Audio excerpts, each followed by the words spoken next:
Vamos a dar inicio a la última mesa. Bueno, primero que nada, como ya es nuestra última mesa, vamos a proceder a dar los agradecimientos. Muchísimas gracias a la Universidad Autónoma de Zacatecas y al doctor Nelson, que creo que salió. También a todos los estudiantes que nos acompañaron durante ayer y hoy. Muchas gracias a todos por sus participaciones para ayudarnos a abrir el debate. En esta ocasión nos acompaña el doctor Ramón Chaverri, docente de la Facultad de Filosofía y Letras y de la tesis Tacala, investigador y docente. También el doctor Sigfrido Esquivel, de la Universidad Autónoma de Zacatecas, docente e investigador, y Jorge Galván, de la Universidad Autónoma de Zacatecas. Bueno, como botones de muestra para detonar el debate, vamos a presentarles dos casos. El primero se trata de, a mediados de 2023, se publicó una carta que firmaron varios desarrolladores, creadores e investigadores de inteligencia artificial. Es una carta que invitaba a la pausa para que se detuviera la investigación en inteligencia artificial en los laboratorios de inteligencia artificial. Voy a leer únicamente un fragmento para de aquí detonar algunas preguntas. Dice así: los sistemas de IA contemporáneos se están volviendo competitivos con los humanos en tareas generales. Y debemos preguntarnos, ¿deberíamos dejar que las máquinas ilunden nuestros canales de información con propaganda y falsedades? ¿Deberíamos automatizar todos los trabajos, incluidos los gratificantes? ¿Deberíamos desarrollar mentes no humanas que eventualmente podrían superarnos en número, ser más inteligentes, volverse obsoletas y reemplazarnos? ¿Deberíamos arriesgarnos a perder el control de nuestra civilización? Tales decisiones no deben delegarse en líderes tecnológicos no electos. Los sistemas de IA potentes deben desarrollarse solo cuando estemos seguros de que sus efectos serán positivos y sus riesgos serán manejables.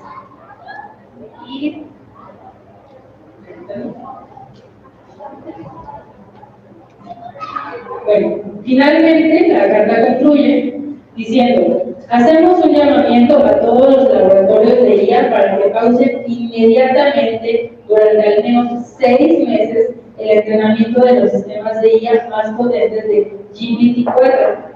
Esta pausa debe ser pública y verificable e incluir a todos los actores clave. Si tal pausa no puede realizarse rápidamente, los gobiernos deberían intervenir e instituir una moratoria. Los laboratorios de IA y los expertos independientes deberían aprovechar esta pausa para desarrollar y aplicar entre todos un conjunto de protocolos de seguridad compartidos para el diseño y desarrollo avanzados de la IA, que sean rigurosamente auditados y supervisados por los expertos externos independientes. La investigación y desarrollo de la IA deben volver a centrarse en conseguir que los sistemas potentes y de última generación actuales sean más precisos, seguros, interpretables, transparentes, robustos, alineados, confiables y leales.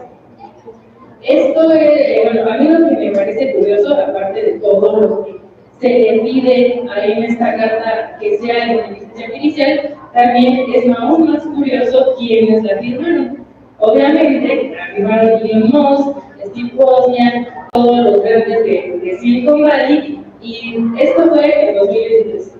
¿Qué ha pasado con estas grandes compañías? Elon Musk ya, al parecer esta pausa, que fuera un botón rojo de las caricaturas de pausarlo, no se dio principalmente porque, como lo veíamos en otras ediciones del seminario, es como tratar de evitar que el volcán haga erupción. Y principalmente hacia esto va mi pregunta. La primera pregunta: ¿quiénes o qué representan los sujetos que definen los discursos dominantes sobre la IA y sus límites éticos? Voy a dar la palabra a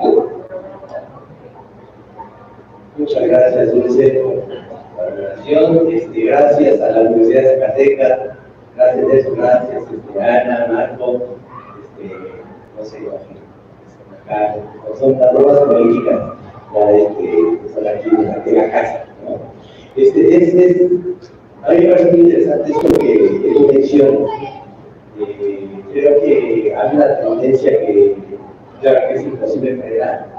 A esto se le suele llamar ahora aceleracionismo, ¿no? Hay justo dos tendencias: el aceleracionismo efectivo, que, bueno, la tendencia aceleracionista ya existía, que era con el capitalismo, había dos tendencias, también con ese aceleracionismo, pero en general se esperaba que el aceleracionismo del capitalismo pues llegara rápido a las contradicciones y pues colapsara. Son muy claras. Y este nuevo aceleracionismo tiene que ver con la tecnología. Y se habla mucho pues, de este aceleracionismo efectivo, que sería dejar que la tecnología invada todos los ámbitos de cuanto es posible, que avance. Y luego está esta tendencia, ¿no?, que la Dulce, que es el aceleracionismo altruismo efectivo, que es esa, le llaman también largoplacismo, que es la necesidad que hay de frenar la inteligencia artificial. Pero claro que detrás de estos proyectos siempre hay además un tema de buscar el bienestar de la humanidad, pero siempre lograr, ¿no? O sea, que esto lograr, ¿no? O sea, sí que avance, que no avance tan rápido, pero siempre en estos avances de bienestar pues haya siempre la posibilidad de lucrar con ello, ¿no? La pregunta creo que acá es creo que ya lo estoy pasando, si la humanidad es necesaria para que esto ocurra, ¿no? Si importa que la humanidad sea nuclear, ¿no? Pero a cuento de esto creo que me gustaría plantear un par de cosas sobre las que estaría regresando, y es que a lo largo de las conferencias que hemos estado acá platicando, pues se nota mucho este problema de lo humano, ¿no? Está sale, ¿no?, que si se está acabando lo humano, cuál es la consecuencia para lo humano, el posthumanismo, el transhumanismo. Y esto me recuerda mucho pues, a las tesis de Foucault, particularmente la tesis de las palabras y las cosas, donde Foucault dice en la última frase del libro que primero la tesis principal, ¿no?, que la tesis principal del libro es que el hombre es un problema reciente, ¿no? No es un problema que siempre haya existido como un problema, no es algo que siempre esté, sino que en algún momento, de hecho, la modernidad se define por la aparición de la figura del hombre. Agamben lo llama el dispositivo antropológico. Agamben dice el dispositivo antropológico que dio paso a todo lo que sabemos que es el hombre. Y tomando la tesis de Foucault, bueno, tuvo que pasar ciertas cosas en el mundo, ciertas cosas en el saber, para que apareciera la figura hombre. Y dice Foucault, cuando las condiciones que hicieron que apareciera el hombre cambien, pues va a desaparecer como en el mar un rostro en la arena. Ajá, se va a borrar. Nosotros pensamos que va a haber una tercera guerra mundial y todo, pero en realidad no. O sea, lo que estamos viendo, me parece, es el cambio de condiciones respecto a los saberes que dieron la posibilidad de que pensara lo humano. Y claro, uno dice, cuando se pregunta sobre el humano, pues es que siempre es algo que ha sido muy curioso, ¿no? Porque por allá atrás, hace rato ya, de si la persona es lo humano, ¿no? Y que si esto es lo humano. Me recuerda mucho justo a este texto de Agamben, que se llama Lo Abierto, donde él retoma el dispositivo antropológico. Y dice, bueno, es que en la Edad Media, en los textos antiguos, lo que se veía es que tarde o temprano iba a haber una reconciliación entre lo humano y lo animal. O sea, por ahí habla de la Torá, ¿no? Una imagen de la Torá es que habrá reconciliación de lo animal con lo humano. Pero lo que ocurre, digamos, al hablar de la Edad Media es esa separación, ¿no?, poco a poco de nuestra característica animal biológica con lo humano. Siempre es un problema esa parte animal nuestra. esa parte biológica nuestra. En la Edad Media, pues los discursos en torno eran pues, problemáticos, ¿no? Sobre todo cuando viniera el día del juicio final y entonces los seres humanos volvieran, ¿no? Entonces decían, ¿qué va a pasar cuando vuelvan otra vez los hombres, ¿no? Cuando venga el día del juicio y estos, ¿qué va a pasar con ellos, ¿no? Se van a poder reproducir, ¿no? Van a tener sexualidad esos personajitos que ya han sido fundados por Dios. Entonces empezaron a ser más seres humanos, o comerán. Si comen, van a tener expresiones. ¿Y qué vamos a hacer? ¿Qué pasará, no? En ese mundo, en ese mes, con tantos seres humanos, ¿no? Que ya han sido juzgados y vivirán para siempre. Pues, ¿qué vamos a hacer con todos estos elementos, ¿no? Entonces, lo biológico siempre es un problema. Y la modernidad, pues bueno, o sea, poco a poco definir lo humano es un problema, porque pues ¿qué hacemos con ello? O sea, cuando se trata de definir justamente y decir esto es un ser humano, ¿no? El famoso Homo sapiens, pues es donde lo colocamos. Por ahí, ayer estaban hablando de Descartes, ¿no? Y me recuerda esto que se menciona en torno a una especie de debate entre Linneo y Descartes. Descartes, como platicábamos ayer, pensaba de los animales pues, que eran autómatos, ¿no? Que hacían ruido, que eran unos máquinas. Y lo mismo pensaba así, Descartes era, pues, digamos, no estaba muy cercano, no le gustaban los animales. Y por ahí Linneo pues, tiene todo un debate de eso, ¿no? Sobre el mono. Recordemos que ahí en ese momento lo que hace Linneo es una taxonomía y trata de pensar qué es el ser humano a partir de esa taxonomía y utiliza la anatomía comparada. Y en ningún momento no se sabe dónde poner al hombre, ¿no? De repente dicen, bueno, lo ponemos a los monos. Hay unos debates muy simpáticos de si el hombre puede estar clasificado entre los monos y entre las sirenas. ¿No? O sea, entre las sirenas, que es raro, ¿no? O sea, ¿qué estaba pasando para que nosotros pensáramos que llega a ser en primer lugar y que dónde poníamos humano? ¿Dónde está ese humano? Posteriormente, como no había desde la anatomía comparada una forma de entender eso, poder definir concretamente qué es lo humano, pues empezó a hablarse de lenguaje, de pensamiento. Es curioso que se hablara de la persona y lo humano, ¿no? Porque además que una persona, pues la palabra persona viene de prosopón, que es alguien que actúa.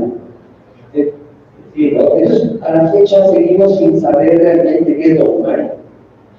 Y esto es interesante porque está a punto de perderse. O sea, no vamos a terminar de saber qué nos definía en la cuadrícula de Linneo, cuál era la diferencia,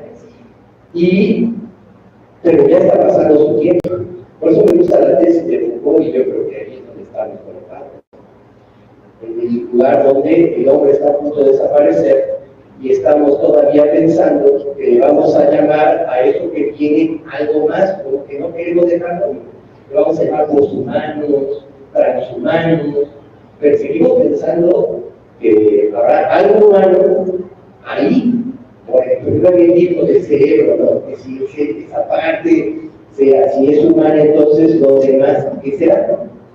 Y yo me pregunto, pero todas estas versiones transhumanas y poshumanas son una especie de extensión del mismo dispositivo antropológico que nos hace pensar que todavía vamos a estar un poco más y que quizás ahí en eso otro, en esa mezcla con la máquina, nos vamos a entender.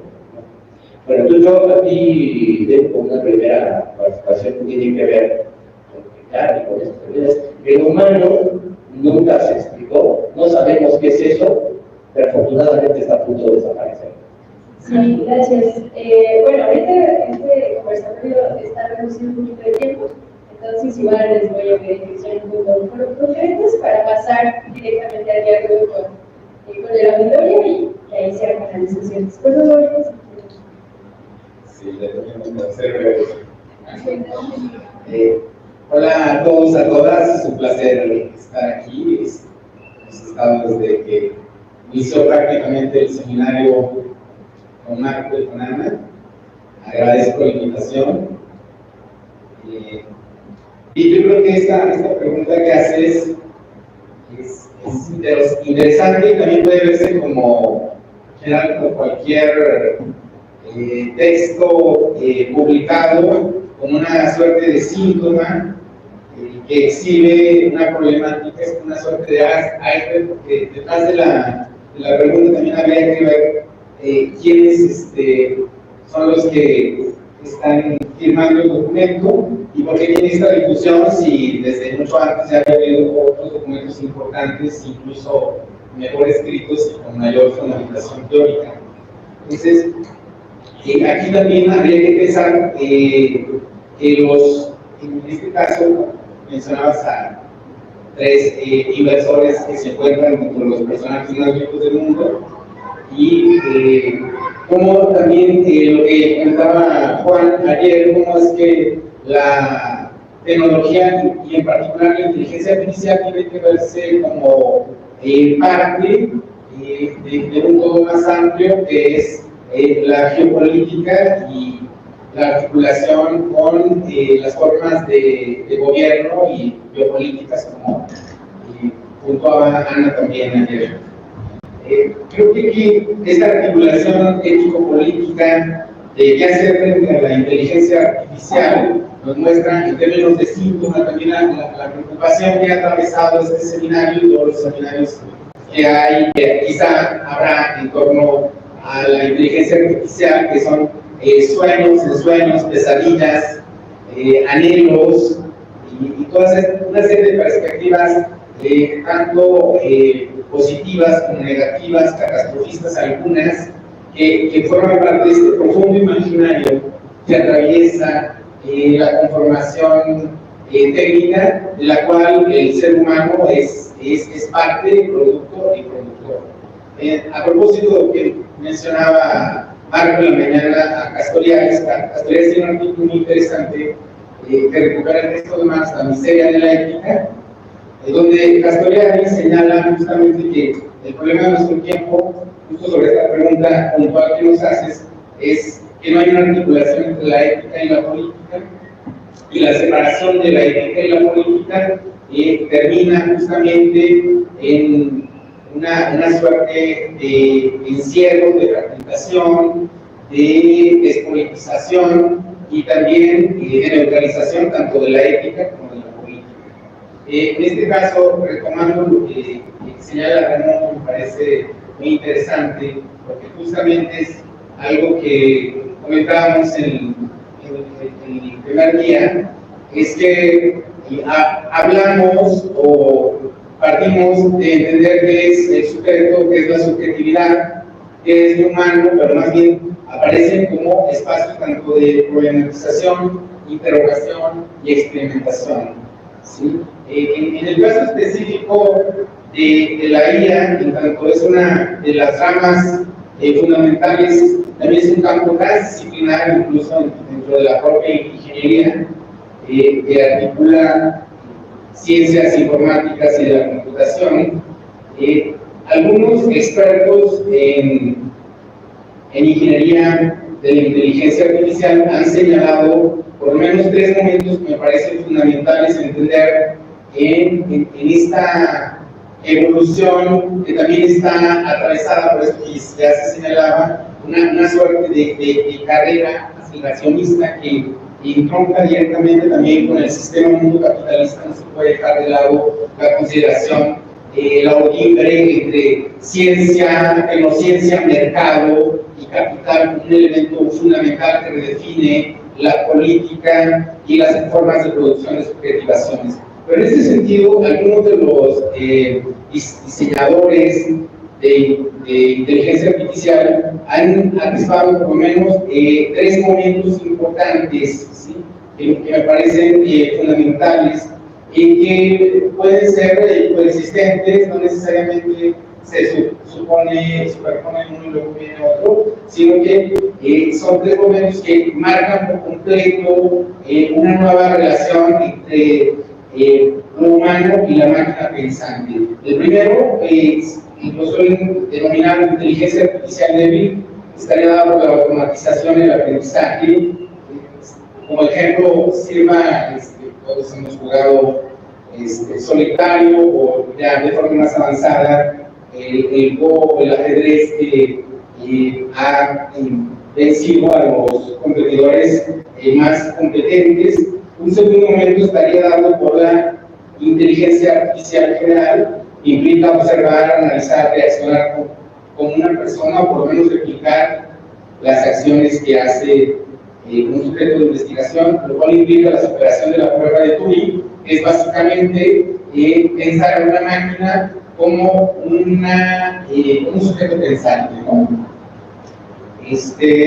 Y también, dicho sea de paso, implica, ya estamos asistiendo en este momento en ambos, en el 1 y en el 2, implica también la disolución de la autoría, que como ya lo comentabas en la mesa anterior, implica también la creación, pensar la autocreación como una generación colectiva. Yo creo que aquí el problema no es si el conocimiento es de todos, sí, el problema es las patentes, cómo es que la reconversión del conocimiento, del saber o de un conjunto de prácticas en mercancías. Aquí es donde entra un elemento importante que habría que discutir. Y un tercer elemento vendría dado por la superinteligencia artificial, CIA, que implicaría justamente pensar en la autonomización de las máquinas, que como en cualquier caso, en las tres fases tiene peligros, riesgos, posibilidades. Yo creo que tendríamos que pensar cómo es que el avance de las tecnociencias contemporáneas, donde la IA es parte de un elemento separado, reconfigura por completo las formas de producción de subjetividad. Estamos pensando en por qué o cómo y de qué manera implica que las máquinas tengan inteligencia. Podemos también revertir la pregunta: ¿qué significa la digitalización, la tecnificación de la condición humana en la vida cotidiana de manera casi total? Bien, para no abusar. Sí, muchísimas gracias. Hola, buenas tardes a todas y a todos. Me presento rápido, me llamo Jorge Alan, soy docente y investigador de aquí de la universidad y soy ingeniero con algo de expertise en la inteligencia artificial. Mi doctorado es en sistemas inteligentes y soy miembro de la Sociedad Mexicana de Inteligencia Artificial. Por lo tanto, mis aportaciones van a ser un poco más breves y no tan elocuentes, pero cargadas de otro tipo de datos, ¿no? En el sentido estricto de lo que se preguntan de por qué estos expertos firman un documento donde tienen que se emprenden desarrollos, etc., tiene que ver con cuestiones comerciales, tiene que ver más con una cuestión de que había un grupo de investigadores que iba mucho más adelante y obviamente pues iban a tener ganancias económicas más rápido que ellos en ese desarrollo. Por eso firman ese documento. Hay una parte económica y no hay un interés por la humanidad, no hay un interés porque a lo mejor la inteligencia artificial va a terminar matándonos a todos, etc. Eso no está bien.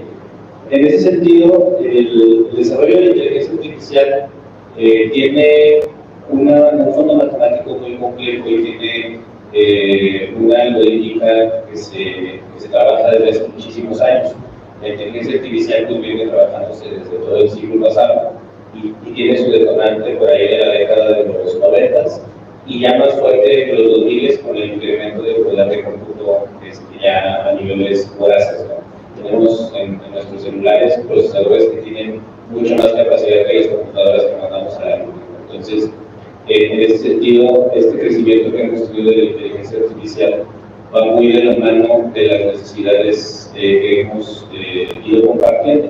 La inteligencia artificial, a final de cuentas, no es más que una herramienta que reconoce patrones. ¿Y qué patrones reconoce? Lo que nosotros le enseñamos a reconocer.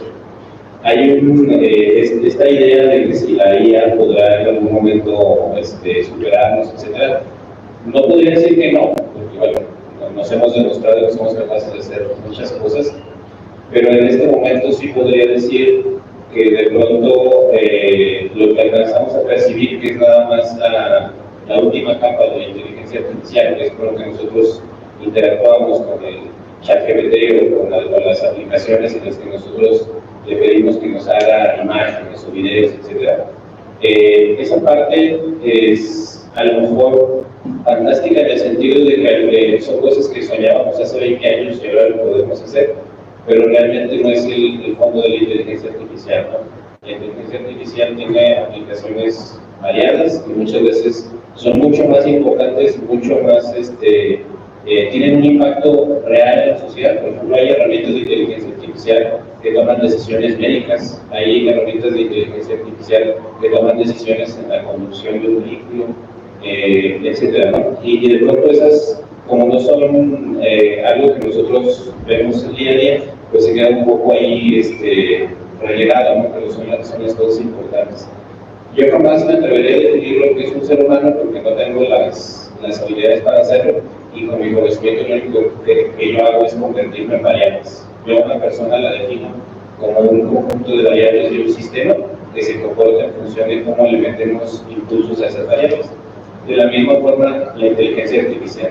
La inteligencia artificial, yo estoy seguro que lo único que sí podría decir es que, a diferencia de este ser humano, del hombre o lo que sea, la inteligencia artificial no tiene la percepción de que existe. O sea, la inteligencia artificial no tiene la percepción de su propia realidad. No sabe que está ahí, no sabe que existe, a diferencia de nosotros, porque sería lo que nos haría, o yo definiría como hombre y humano, a diferencia de la inteligencia artificial. Y en este sentido, pues la inteligencia artificial no tiene todavía la capacidad de salir al mundo.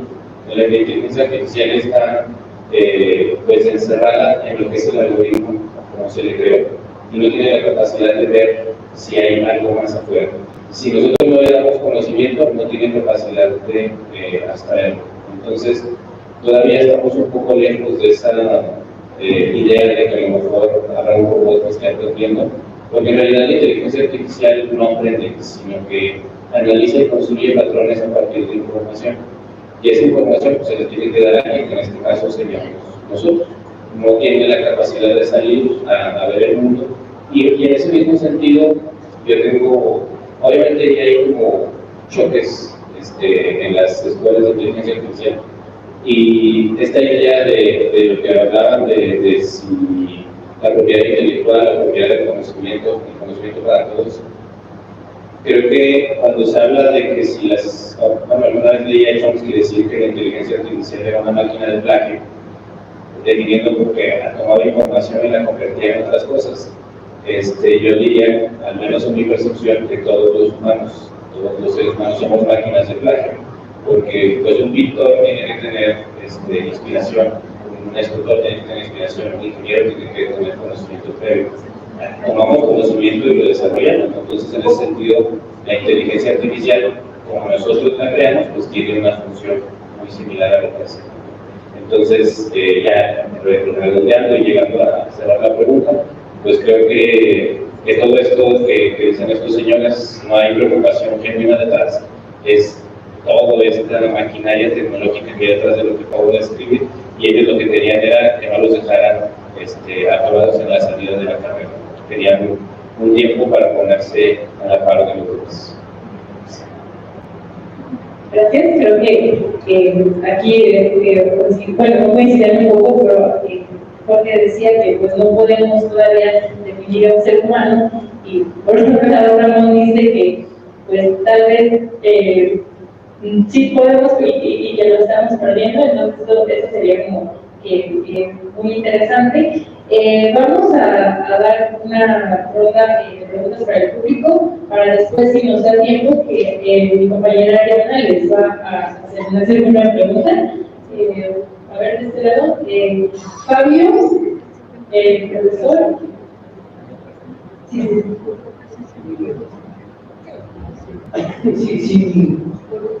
Sin controversia en el sentido de la pregunta del amor del ser humano. me parece que sí se definió, sí se determinó incluso la vida del ser humano. Quizás no de los pensadores, en el contexto que nosotros lo conocemos en la cultura, en la academia. Pero claro que hay variantes de pensamiento que lo definen. Acabamos de vivir ayer. ¿Cuántas personas no se movilizaron a través de un credo que judeocristianamente ya definió quién es el ser, qué es la vida, hacia dónde va y qué es lo que vamos? Son un ejemplo que no empate con nuestras formas de pensar, sobre lo que dicen, pero muchas personas, y lo voy a decir así, como un fuerte referente empírico, piensan, conocen, saben y creen lo que es el ser humano en la vida. Lo vivimos ayer, la escala mundial. Eso es elemental. Gracias.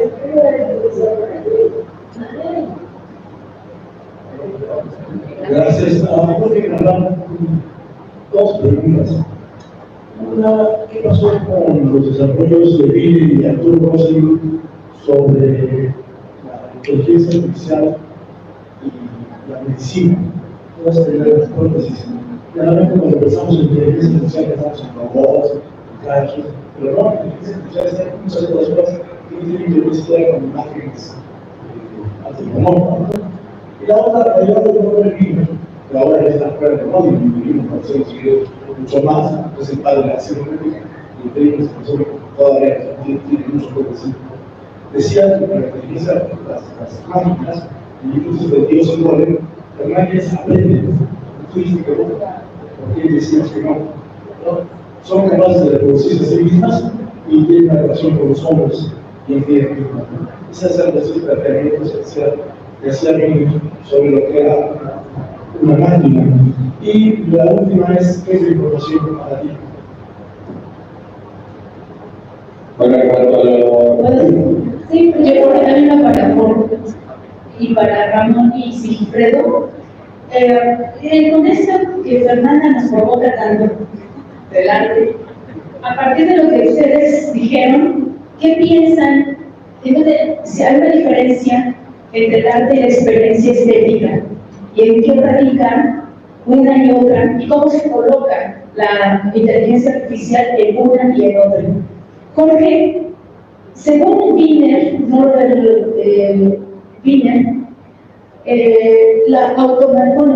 esta idea del aprendizaje que dice Marco, las máquinas sí aprenden porque las máquinas tienen un mensaje de entrada, algo pasa en ella en una caja negra, y luego sale hay una salida del mensaje, ¿no? No sabemos muy bien qué pasa en esa caja negra.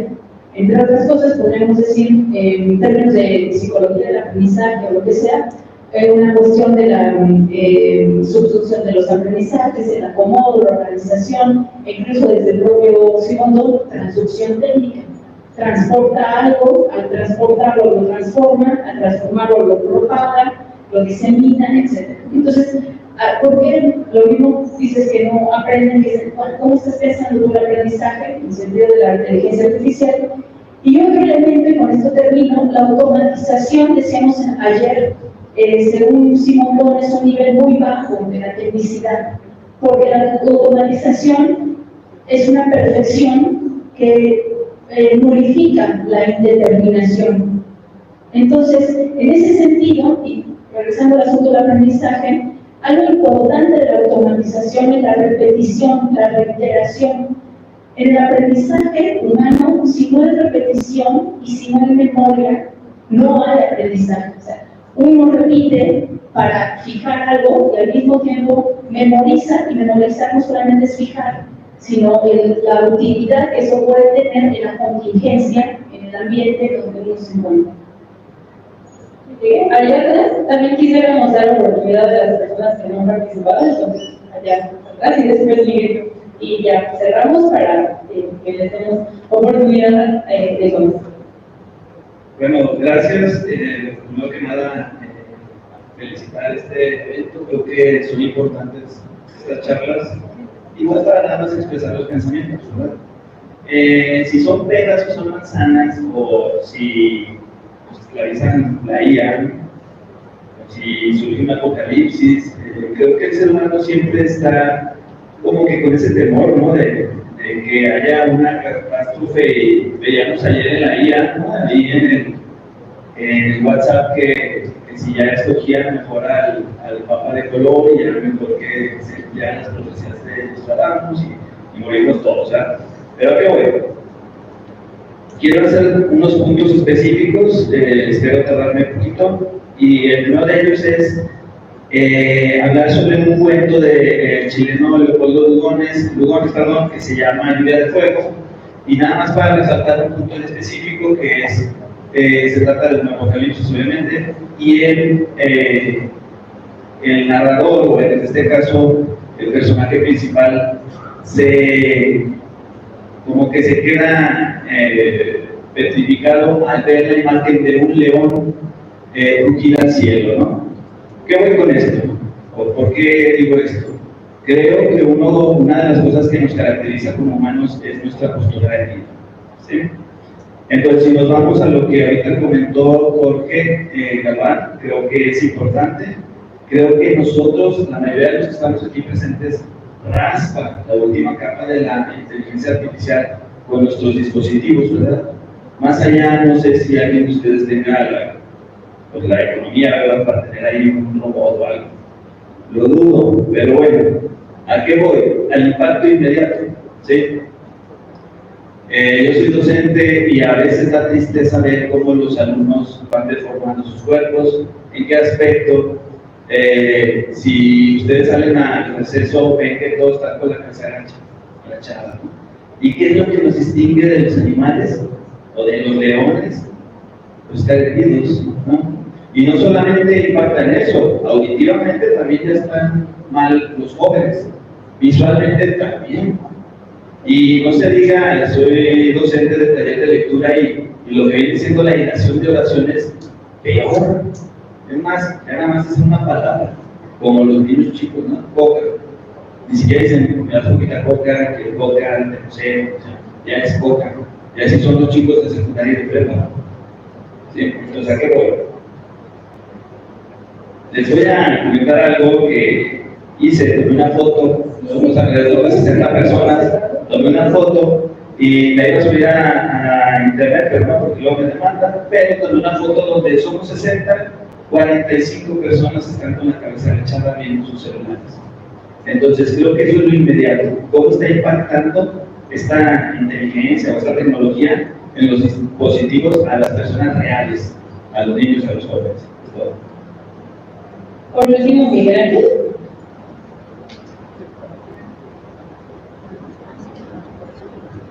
Voy a ser muy breve. Mi pregunta va para Ramón. Hablaba de lo humano como un dispositivo antropológico desde Georgia. Entonces, mi pregunta sería: ¿estamos ante un fin de ese dispositivo o bien frente a una reorganización del dispositivo en una nueva economía del poder?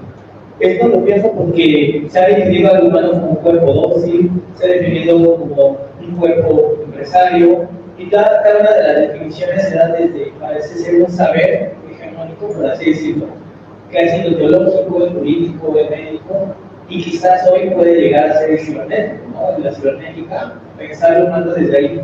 Entonces, ¿consideras que sí realmente estamos frente a la desaparición de ese dispositivo o bien frente a una reorganización? Bueno, ahora vamos a empezar de este lado. Jorge, por favor. Bueno, espero recordar todas las preguntas.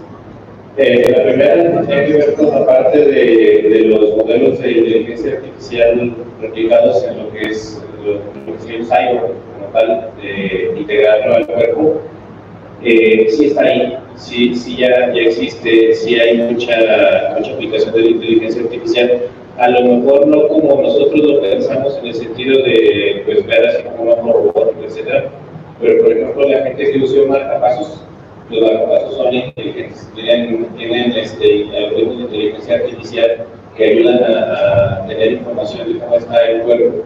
Actualmente un marcapasos le permite a una persona desarrollar actividades deportivas, puede nadar, puede correr, porque tiene sensores que interpretan cómo se está comportando el cuerpo para acelerar o disminuir el ritmo de salida de oxigenaciones. Toman decisiones de vida dentro del cuerpo.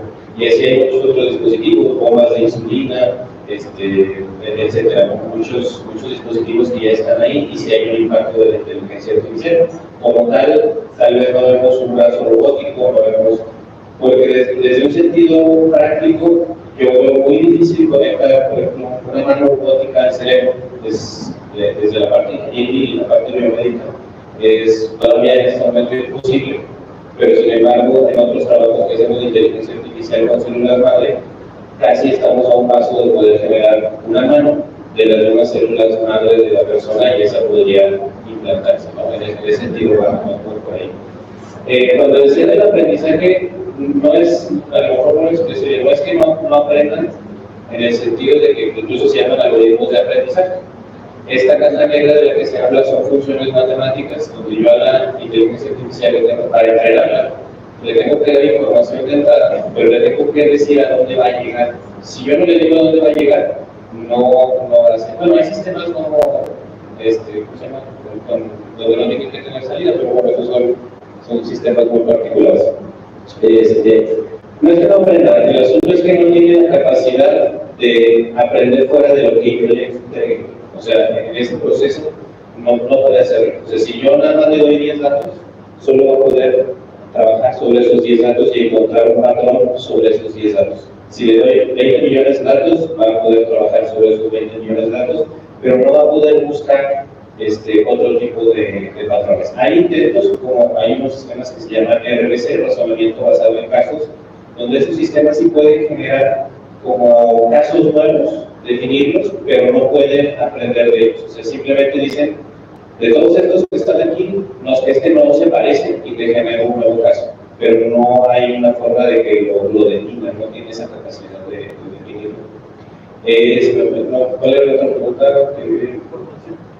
Para mí, como ingeniero, para mí la información es todo lo que está aquí y me ayuda a definir cosas, ¿no? O sea, el color de las butacas, la cantidad de personas que está, cómo puedo yo describir los fenómenos. Para mí eso es información, al menos en el sentido de ingeniería. Había otra pregunta, pero no puedo hablar. Automatización. ¿Cuál era el...? Repetición y memoria. Sí.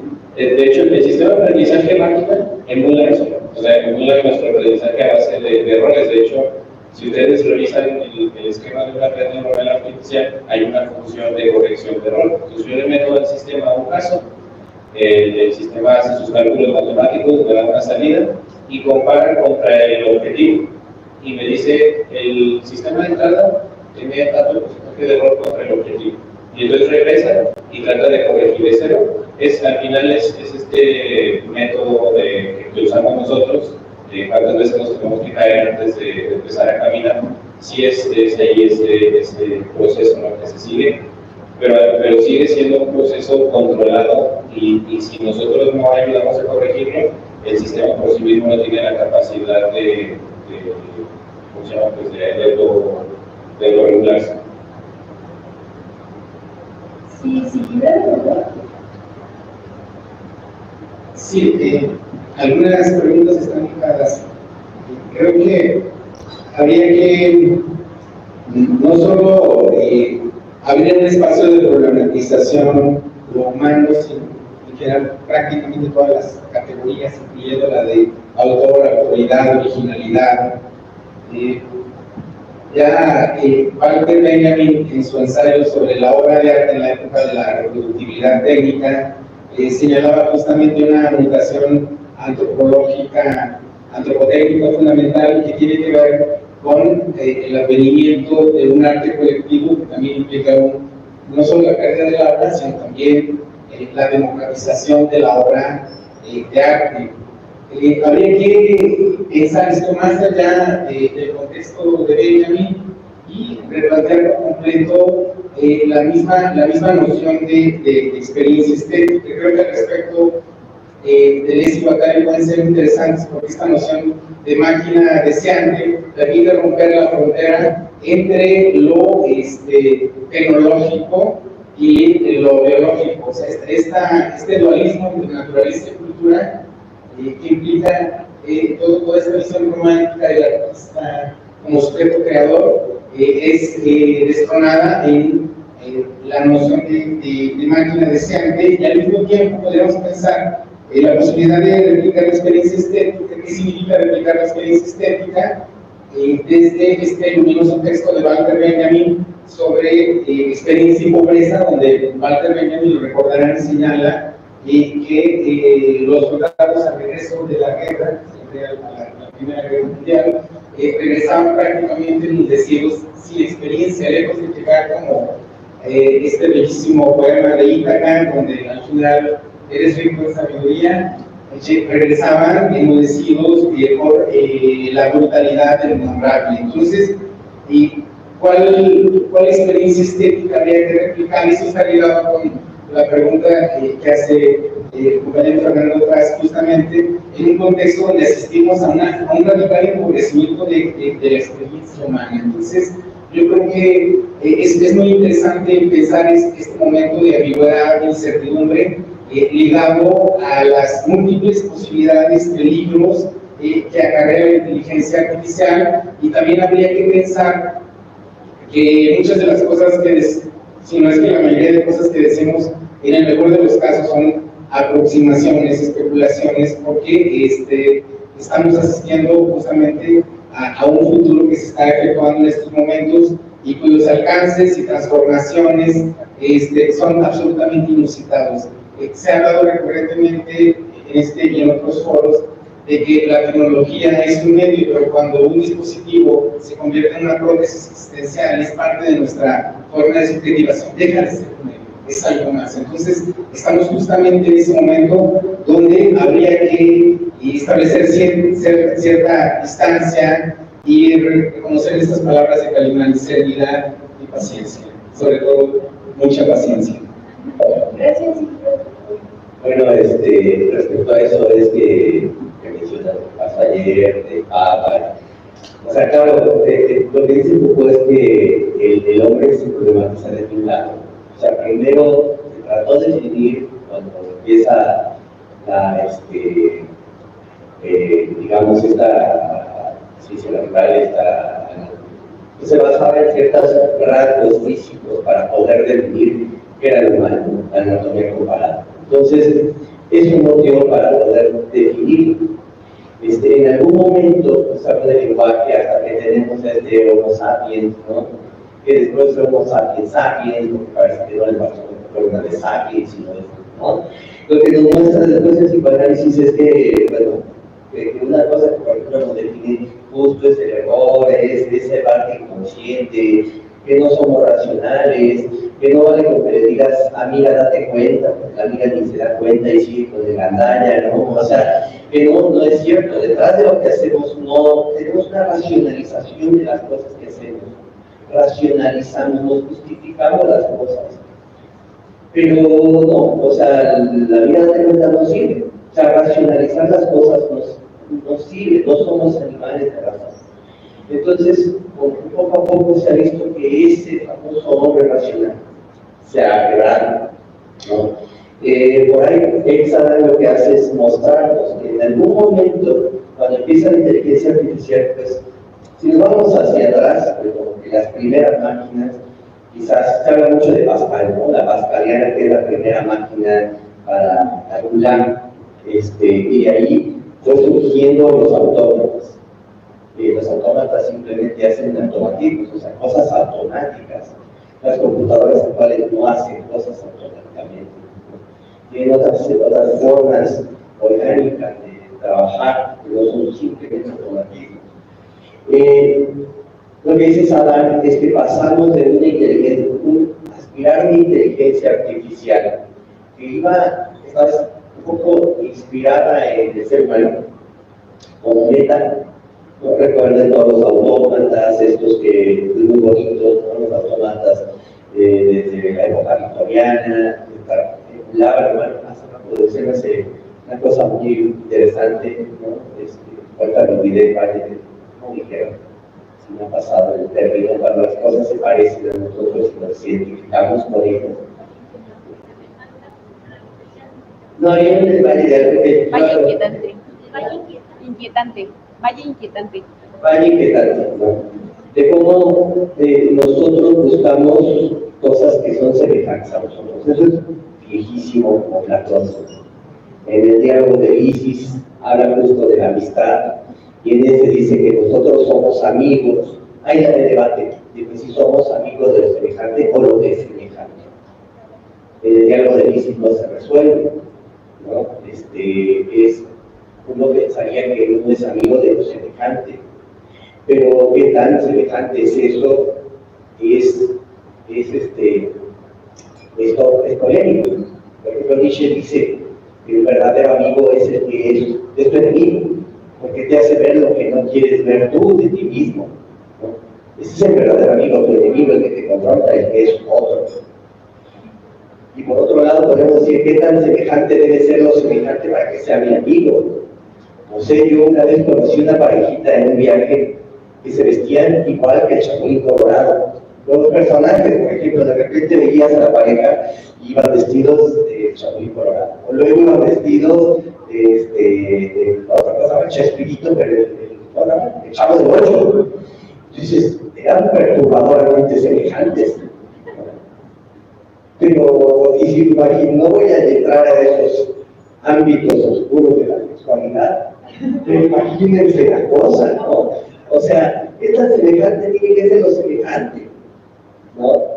Y por otro lado, o sea, amigo nuestro, ¿y qué tan diferente tiene que ser lo diferente para hallar la amistad nietzscheana? Entonces, me regreso, porque la inteligencia artificial es un problema más, la inteligencia artificial, los autómatas buscan ser semejantes a nosotros. Hasta hay una historia muy bonita de la autómata de Nietzsche, que está por ahí perdida, en un libro, por ahí los traigo luego.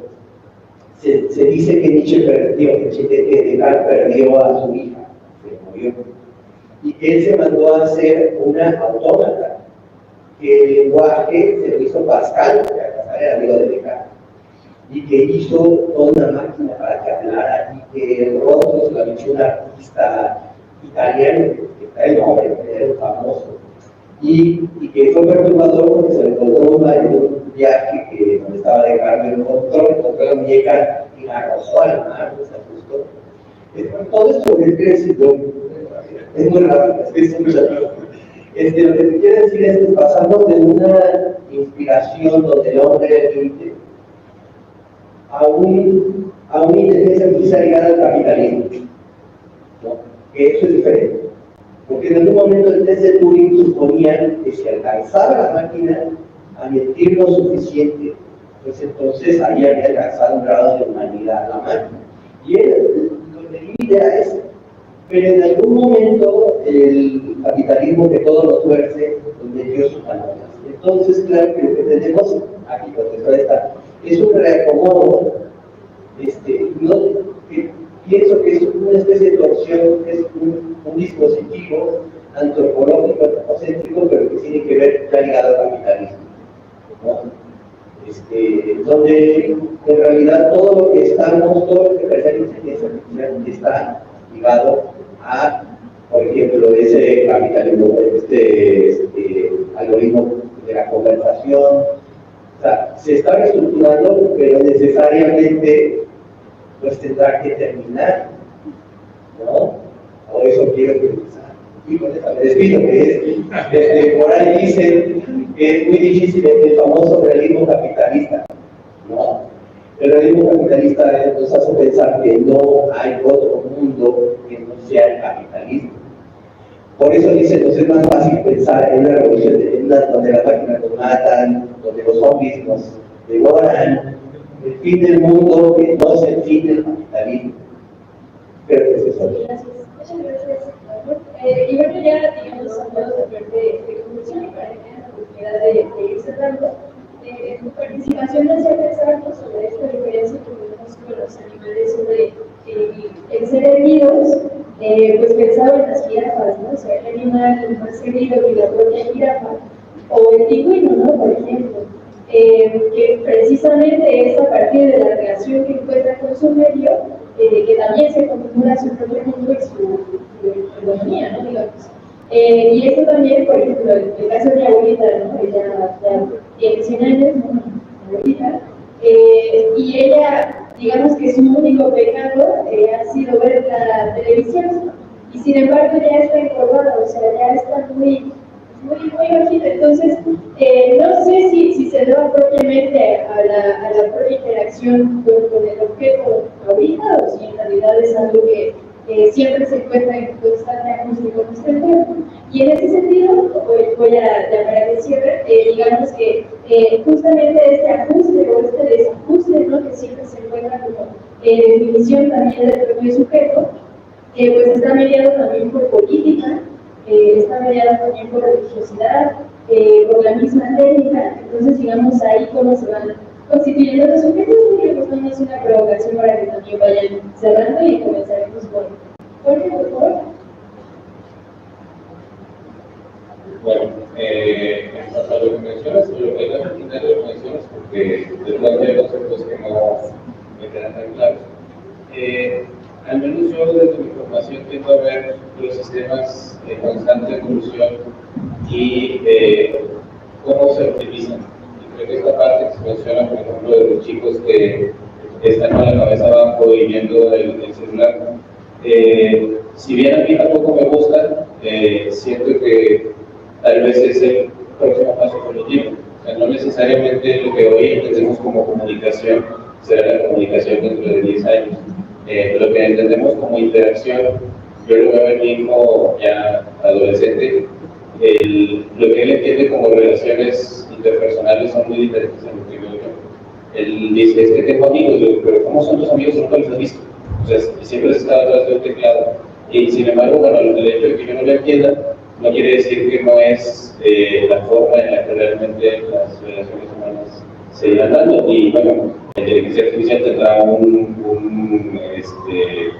pues impacto grande en lo que creo yo que será la evolución del ser humano, que yo conceptualizo como un sistema matemático, en el sentido de que pues a lo mejor de todas estas herramientas que nosotros todavía tenemos con el celular en la mano, pues a lo mejor después habrá algo que esté integrado en nosotros para que los chicos ya no se tengan que agachar y estén viendo la información de manera directa, ¿no? Creo que al final esto es evolución y los cambios evolutivos se dan en función de las necesidades de la especie, ¿no? Entonces habrá cosas que se tendrán que ir adaptando y adaptando para los seres humanos. Bueno, son muchas cosas que se plantean.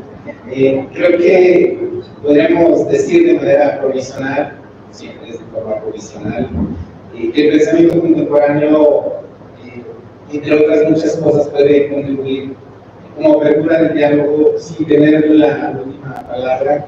Lejos de tener la última palabra, es apenas quizá una suerte de intercesor, de trampolín para seguir conversando. Recordemos que la última palabra, como bien decíamos, es sentencia de muerte. En todo caso, el quehacer no solo de pensamiento, las ciencias humanas, sociales, las humanidades, lo que queda de las humanidades, que es un campo en descomposición, redefinición, es contribuir a esta interacción dialógica y multitransdisciplinar. Y hay un bello neologismo de Jacques Derrida, pensador también profundamente, que es la palabra destinerrancia, un destino abierto, un destino que al mismo tiempo está arrojado al determinismo y a la incertidumbre, y al caos, la destrucción y la creación. Yo creo que la destinerrancia abismal que nos confronta este entramado tecnocientífico donde la IA es la punta del iceberg, no se puede pensar en esta parte fundamental sin todo, que tiene todos esos elementos del sistema multicapitalista que ya refieren Ramón y Juan en anteriores intervenciones. Entonces yo creo que habría que pensar ¿Cómo podemos contribuir a posibilitar una política de los umbrales, una estética de los umbrales, estos vestigicios entre creación y destrucción, libertad y determinación? ¿Sí? Gracias. Bueno, pues yo encuentro esto de la forma de sofisticación y la libertad y bueno, a mí me recuerda mucho estos dos textos, el de la servidumbre voluntaria, ¿no? El de la Huequí, ¿no? Y hay uno que me parece muy importante, que se llama sobre la autoridad, que es de Engels, ¿no? El autor menor, pero Engels tiene un libro sobre la autoridad, que se lo dedica a los anarquistas. Y él señala, hablando sobre la autoridad de vapor, y dice, los anarquistas creen que pueden tener libertad, y que pueden vivir y estar, y zafarse de la autoridad de capatanes, pero no se dan cuenta que están bajo la autoridad de vapor. Dice, cuando nosotros dominamos la naturaleza, en venganza la naturaleza nos esclaviza. Y dice en ese momento, bueno, queremos liberarnos del personaje de capataz. Ayer hubo muchas referencias a eso, ¿no? De a quién manda, a quién acuso. De repente se siente una experiencia kafkiana, porque no hay a quién atacar, no hay un personaje.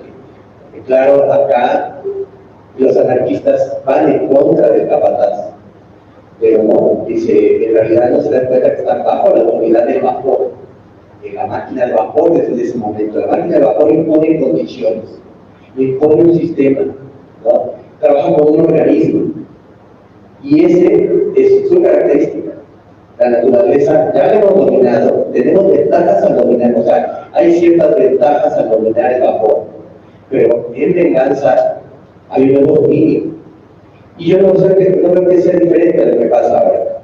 Ahora producimos datos, nos beneficia, pero al mismo tiempo estamos bajo el imperio de los datos. Entonces, claro que ese imperio supone, así como a los obreros de la máquina de vapor, un cierto cuerpo, una cierta forma de existencia, pues de igual manera los datos y lo que representan nos imponen algo. Ayer preguntaban a Marco si el dato es pensado como un panóptico, y me quedé pensando en eso. Y me parece que sí, porque no solo es una cosa que sale de nosotros, no solo es algo que producimos, sino que al mismo tiempo nos produce, porque con esos datos nos ven. No es algo simplemente un gusto, estamos nosotros viendo en el teléfono y producimos información, pero esa información que se produce al mismo tiempo nos domina, nos modera. Y por ahí decía, justo y con esto ya terminó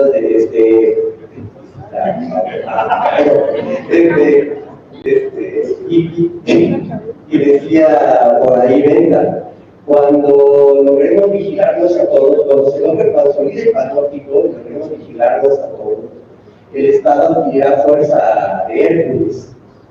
No será necesario hacer tanto, no necesitarán militares, el Estado será un Hércules. Y pues es lo mismo que pasa hoy día. Nosotros les damos los datos, ellos nos gobiernan con esos datos y nos vigilan. Ya no tienen que tener cámaras. Si hay cámaras, las cámaras ahora generan algo más fino, que es el dato. Entonces, pues ya, y nos genera su utilidad. Bueno, pues muchísimas gracias. Con esto damos cierre a los conversatorios. Agradezco a Jorge, a Esquifredo, a Ramón, a Dulce por la participación y el conversatorio el día de hoy. Vamos a dar paso a la clausura, quien está a cargo.